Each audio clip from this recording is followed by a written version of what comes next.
Buenas tardes, hermanos. Dios me los bendiga a todos. En verdad que siempre es un privilegio el poder llegar hasta sus casas, hasta sus hogares por este medio. Alabo a Dios por esta oportunidad que nos da de una vez más volvernos a encontrar.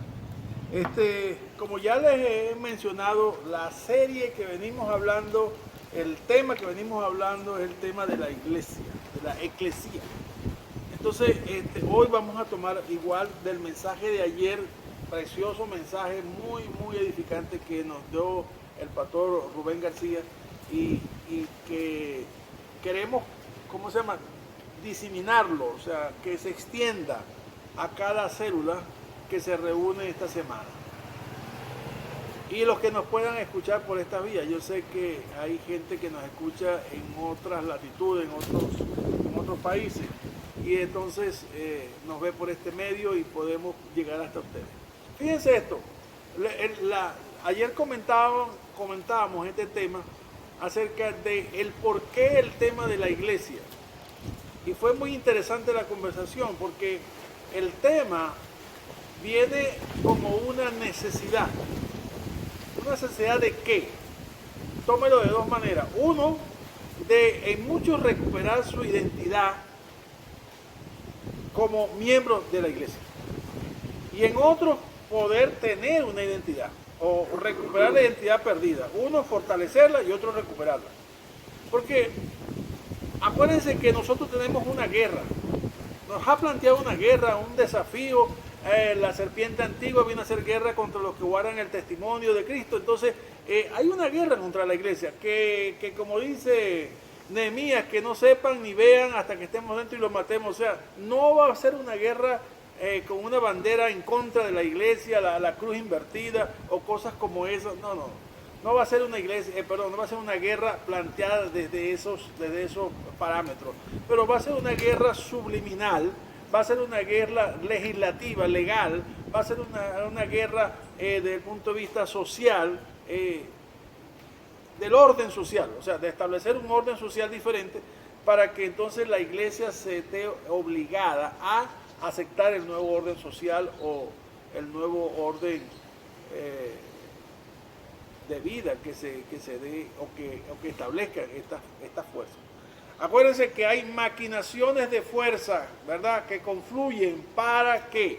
Para que la iglesia pierda su identidad. Por ejemplo, una de las cosas que nosotros ya sabemos es que el último encuentro que tuvieron pastores con este gobierno que tenemos actualmente,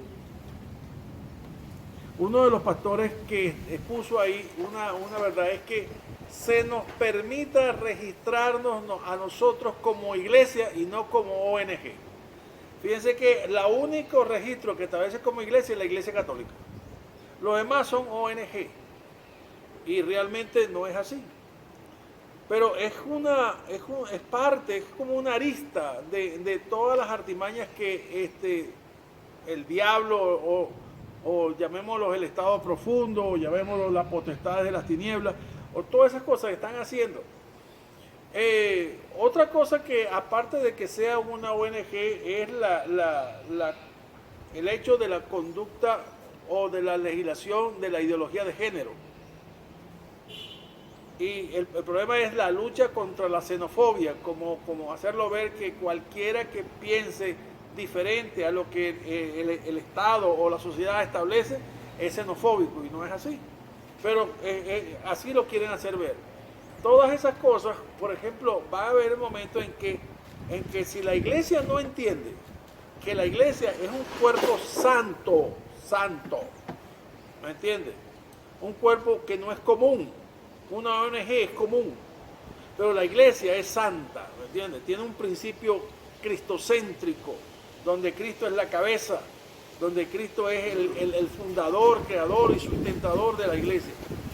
Si eso no le damos la dignidad, el valor que tiene bíblicamente, bueno, seremos simplemente una ONG y entraremos dentro de las leyes que están establecidas en esta sociedad.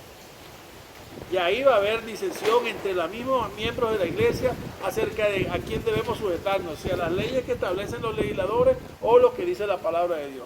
ahí va a haber divergencia y ahí va a haber problemas. Y eso es uno de los bastiones que ellos van a alcanzar, que lograr que haya fracturamiento dentro del cuerpo que es la iglesia. Y acuérdense que la iglesia también tiene, ¿cómo decir?, metido entre su membresía gente que no obedece o que no son guiados por el Espíritu, sino guiados por potestades de afuera, potestades de las tinieblas. Entonces estos van a fracturar dentro de la iglesia lo que tiene establecido como norma para crear división. Todo eso es como cuando se tumba la piedra del dominó y caen todas van en corrida. Bueno, eso es lo que va a pasar. Si nosotros no hacemos un frente y no recuperamos la identidad como iglesia que somos, pues va a llegar el momento en que nos golpean y no sabemos ni por qué. Cuando nos impongan algo, o que pretendan imponernos algo, todo el mundo va a decir sí, ¿por qué no? O como me decía hace unos años atrás, los muchachos que si se tatuaban o que si no se tatuaban, y me decían, ¿qué de malo tiene? ¿Qué de malo tiene que le demos participación a otras personas que no sean exactamente hombre o mujer, sino que tengan una tendencia diferente? ¿Qué de malo tiene? Son seres humanos que necesitan participar y que también aman a Dios y por ahí se le van. Entonces el humanismo se infiltra de tal manera que llega un momento en que cuando no se tenga un concepto claro y una posición clara, mire, hermanos, cualquiera va a ser, como se llama, tirado de un lado a otro como las olas del viento, las olas del mar. Entonces, pero cuando nosotros entramos a la palabra de Dios, la palabra de Dios es demasiado radical, demasiado clara, y como clara radical. O sea, si por decir es blanco, no tiene matices, ni en los bordes es blanco, 100% blanco. Usted no ve que usted cuando va a la tienda de pintura, usted dice, véndeme un puñete de caucho blanco. Entonces el hombre le saca una gama, blanco otra, blanco marfil, blanco, qué sé yo, otra cuestión. No, yo quiero blanco. O sea, la iglesia es santa. O sea, la iglesia no es medio santa, ni es medio humanista. No, la iglesia es espiritual. Que tiene obra, está bien, pero es espiritual. La iglesia está concebida para adorar. O sea, como columna del propósito de la iglesia, es que es un cuerpo de adoradores. Dice la palabra, Dios busca adoradores. ¿Me entiendes? Busca adoradores que le adoren en espíritu y en verdad. Porque esos adoradores fueron los mismos que sacó de Egipto. Dios, deja salir a mi pueblo para 3 días. ¿Para qué? Me adore. ¿Me entiendes? Ese faltante de adoradores que hay en las potestades celestiales, es aquel tercio de ángeles que cayeron, que tienen que ser repuestas a esa vacante. Y esa vacante va a estar restablecida con la iglesia. Pero ya no en los predios de los ángeles, sino a la derecha del que está en gloria, a la derecha de Cristo, ¿me entiendes? Como su esposa. Entonces, esto es muy interesante para nosotros tocar este tema de la iglesia. El pastor ayer tocó un tema sumamente interesante desde el concepto de la eclesía. La eclesía era aquel grupo, o sea, visto desde el punto de vista romano. Visto desde el punto de vista griego es un poquito diferente, pero él se enfocó desde el punto de vista romano. Y desde el punto de vista romano era, vamos a decir así, la romanización, el establecimiento de la ideología del imperio romano dentro de las provincias que eran romanas. ¿Para qué? Para transponer la cultura. Por ejemplo, fíjense en Palestina, 400 años que duró la influencia del imperio griego, del imperio helénico, ¿verdad? Con Alejandro y después con sus generales, hizo que ellos mismos, los mismos judíos, ya no hablaran hebreo, sino griego. Por eso es que usted ve entonces el Nuevo Testamento en griego, ¿sí? Y entonces cuando buscamos el concepto de ese escuadrón o ese grupo que se inserta, que se mete en cualquier esfera, estrato social, cultural, militar, político, económico, para ir ideologizando, ¿no? Ajá. Transfiriendo la ideología, perdón, para ir con ese propósito. Bueno, nosotros cuando leemos en Mateo capítulo 5, el Señor dice, así alumbre vuestra luz delante de los hombres. ¿Dónde? Donde quiera que ustedes estén. Para que vean vuestras buenas obras y glorifiquen a vuestro Padre que está en los cielos. O sea que la presencia de los hombres que son, o sea, hombres como género humano, llamados por Dios, en cualquier estrato que estos estén, deben ser luz. Pero el pastor lo tocó el tema puntualmente de la sal. Y cuando seguramente ustedes buscan por internet, consiguen como 16 propósitos de la sal. Algunos dijo hasta para hacer gárgara. Entonces, usted puede hacer la sal para muchos beneficios. Pero él usó dos términos que son sumamente importantes. Uno, la sal en la tierra y la sal en el muladar. Tiene dos propósitos. En la tierra, dijo, porque los cultivos, para adecuar la tierra donde se sembraba la semilla, había un puñito de sal. Y eso, bueno, cuando yo me quedé pensando en eso, dije, cónchale, ¿cuántos microbios y cuántas cuestiones dañan la semilla antes que ésta germine? Entonces, para hacer como una profilaxia ante el proceso de germinación que tiene la semilla, con el humus, con la humedad, con el sol, con el cambio de temperatura, etc., los cultivadores de la época usaban la sal. Igualmente, si no se usa ahí, se usa en el muladar. Y señaló que el muladar era aquello, como nosotros usamos mucho, está en el muladar, como decir, donde se echan los trastes o donde se echan las cosas que no usamos. O aún así, donde se echa el estiércol, ¿me entiendes? Donde se echa los desechos de comida, donde está aquello que se descompone, que se va en proceso de degradación biológica, ¿verdad? Y sabemos que, por ejemplo, enfermedades como la malaria salen de esa falta de higiene. Bueno, para prevenir esas cosas y para hacer aquello que no hieda tanto, que su descomposición no perturbe tanto ni cause enfermedades, ¿se echaba qué? Sal. ¡Wow! ¡Wow! Yo estaba deleitándome en la palabra, ciertamente, me estaba deleitando porque yo me imaginaba cómo es la sociedad. Tiene dos propósitos. Uno, para producir, para dar fruto, y otro, para contener lo que se descompone. Nosotros tenemos una sociedad que está, como dije en un mensaje hace como dos domingos atrás, en caída franca o en caída libre, ¿me entiendes? No hay nada que lo detenga. Aquí no hay nada que detenga a la sociedad en el proceso de descomposición que tiene.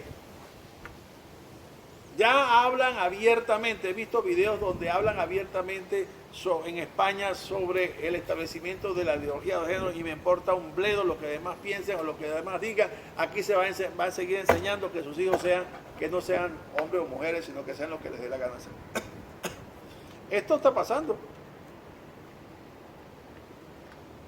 Y la bandera, al parecer, se la lleva a España más que cualquier otro país, en virtud del mismo tipo de gobierno que ellos poseen. Entonces, hermanos, ¿qué hacemos nosotros la iglesia? Bueno, tenemos que hacer eso, porque si no somos de un propósito o del otro, entonces ¿de qué sirve? Si la sal no sala, si la sal que es cloruro de sodio, ¿verdad? El cloro y el sodio tienen dos elementos fundamentales. Uno, que es antibacterial. El cloro mata todo tipo de bacterias. Y el sodio, que es preservativo. ¿Me entiendes? Los dos son esenciales dentro de cualquier proceso para preservar los alimentos o para detener la descomposición bacteriana que tienen los alimentos. Ayer preguntaba el pastor, ¿cómo hacemos para salar un pescado? Bueno, se abre completamente, se tasajean las carnes para llenarlas de sal y evitar que el proceso de degradación que producen las bacterias que están dentro de la carne continúe y se mueran y eso quede, vamos a decir, momificado, quede seco. Entonces, eso, ahorita viene Semana Santa y usted va a ver chigüires, bagres, babas, cualquier cosa de esos animales que los tienen secando del año pasado y los van a sacar a vender ahora. De otra manera no podrían venderlo para comerlo. Ahora, la aplicación de esto es, ¿qué somos nosotros? Esa parte nos tenemos que preguntar nosotros. Porque no es lo que yo diga, es lo que yo hago que habla de lo que yo voy a decir. O sea, lo que yo hago sustenta lo que yo digo. ¿Me entiendes? Porque yo puedo decir cualquier cosa, pero si no lo tengo sustentado. Jesús dijo así: si no creéis a mis palabras, créeme por mis obras. Ahí está. Tiene que haber un sustento. Yo puedo decir mil cosas acerca de mí, pero si mis hechos no respaldan lo que yo hago, entonces soy vamos a decirlo en maracucho, un farfullo. Es un término para decir alguien que habla de más, alguien que no tiene autoridad para hablar. ¿Cuál es tu obra hoy día? ¿Dónde estás salando? Fíjense, es una sociedad descompuesta. No estoy hablando de la sociedad como hice para la Plaza Bolívar de alguna comunidad y ver la sociedad como nuestra propia familia, nuestros círculos inmediatos, primos, amigos, ¿cómo se llama? Primos, sobrinos, tíos, todo ese círculo que lleva nuestra sangre. ¿Cómo están ellos hoy día? ¿Qué hacemos nosotros delante de ellos como testimonio? ¿Salamos realmente? O sea, para nosotros, nosotros delante de ellos somos como vidas sazonadas, vidas transformadas realmente, vidas preservadas por el poder de Dios, vidas que son atractivas. Es un efecto profiláctico para ellos, que se puedan sentirse atraídos por decir: wow, a mí me gustaría ser como Pedro, como Manuel, como Antonio, como qué sé yo, verlos cómo Dios ha hecho un cambio en la vida de ellos. O cuando uno diga: mira cómo ha prosperado, o cómo lo ha prosperado, o cómo Dios ha hecho que este hombre sea un hombre productivo desde el punto de vista económico, familiar, o sea, que se ve prosperidad. Entonces, o si no sirve en la muladar o en la tierra. Si no, entonces ¿para qué sirve? Sí. Y dice él también que tiene que insertarse. Se insertarse como un escuadrón, como una eclesía, meterse deliberadamente. O sea, yo voy deliberadamente a salar. Yo voy deliberadamente a detener la descomposición. A veces uno nos dice: bueno, a mí qué me importa lo que ellos hagan. Eso no es problema. No, sí es problema de nosotros. Porque el que nos dijo que éramos sal, un día va a venir y nos va a pedir cuenta acerca de a quién salamos.